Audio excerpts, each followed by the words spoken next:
going on, everyone, and welcome to Action Sunday, the planned Action Sunday review that was supposed to be for last week. But of course, as you know, because of the bullshit that happened to me on something happened, I couldn't get around to it. So here it is for this week. The planned review. I was requested to review the movie Excessive Force, starring Thomas Ian Griffith.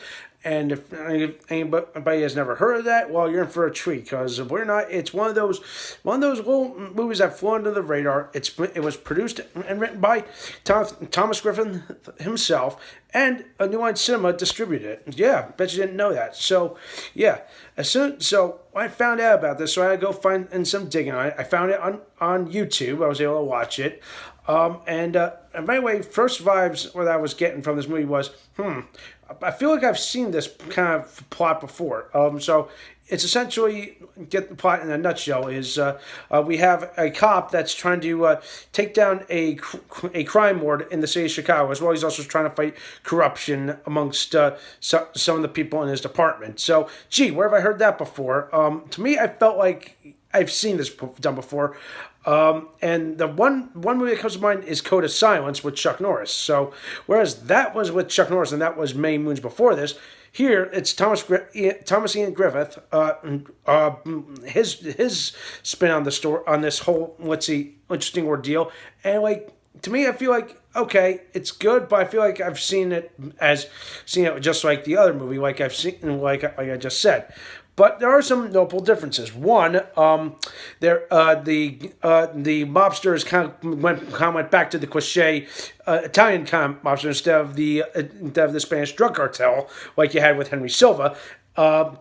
But another interesting wrinkle is the main hero is actually how do I say this? He's a cop by day, by night, or sometimes he plays as a jazz piano player, which I thought was an interesting wrinkle. He actually was above a jazz bar, and I was like, okay, interesting wrinkle. I really like that. Believe it or not, I do have a bit of a soft spot for some jazz music, because it's music from a bygone era that's no longer around. In fact, I don't think there's any jazz around these days, but that's besides the point. So you got that. The whole thing, somehow, the cops, they bust the guy in this illegal deal going off, and somehow $3 million goes missing, and it's like, okay, what's going on? So now the guy has to fight off corruption between the cops as well as trying to find the real criminals.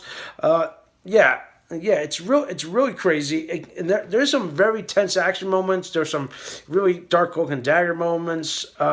It's fun, but like I said, I feel like the Chuck Norris's take on this, like Code of Silence, I thought was a little better. But of course, like I said, I'm comparing Thomas Ian Griffith, who is a martial artist, by the way. There are some really great fight scenes, by the way. It's like I was expecting to be more guns and explosions kind of thing with the tale of Excessive Force, but no, this was definitely more like a martial arts thing. And what's interesting is that Thomas Griffith, I still associate him with the bad guy from Karate Kid 3 because he's a villain, but here he's a hero, and I thought it was pretty good.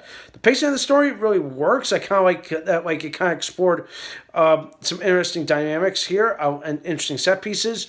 But the payoff that I felt like, okay, which kind of left the door open for a possible sequel, is what happened to the $3 million? They never found it. They gave you a hint in the closing scene. I don't want to give much away, but I thought that was pretty interesting. But everything else I think was pretty neat. I love the all-star cast. Besides our main hero, we got Tony Todd. Yes, the Candyman is it. You got Burt Young, Paulie from freaking Rocky. That's awesome. And you got James Earl Jones, Lance Henriksen. Wow, this is just a who's who, a good all-star, like good cast right then and there. It's like got the whole star power, build it up, and you got something amazing. Action sequences, it's fine. The like I said, it just builds and builds, and it really works. But there was just something off about it, and like to me, Excessive Force, it's fine.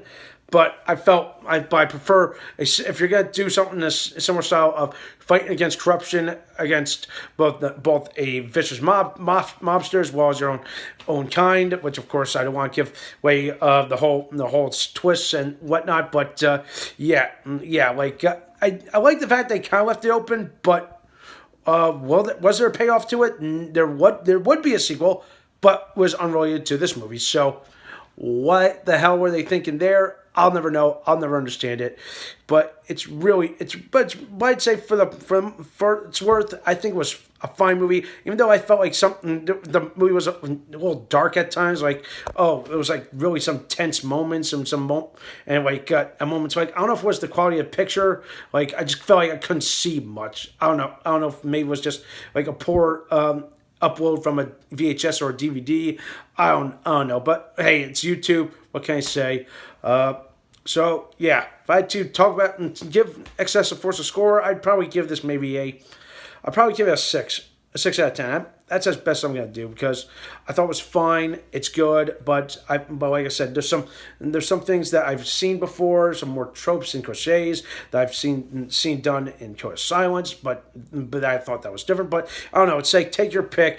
Every formula is kind of done differently, but I don't know. There's still something that you would probably come back to. Maybe you'll find yourself watching, and maybe eventually, you would love to see some kind of resolution to the one thing that they left out or they just didn't even like explain. All right.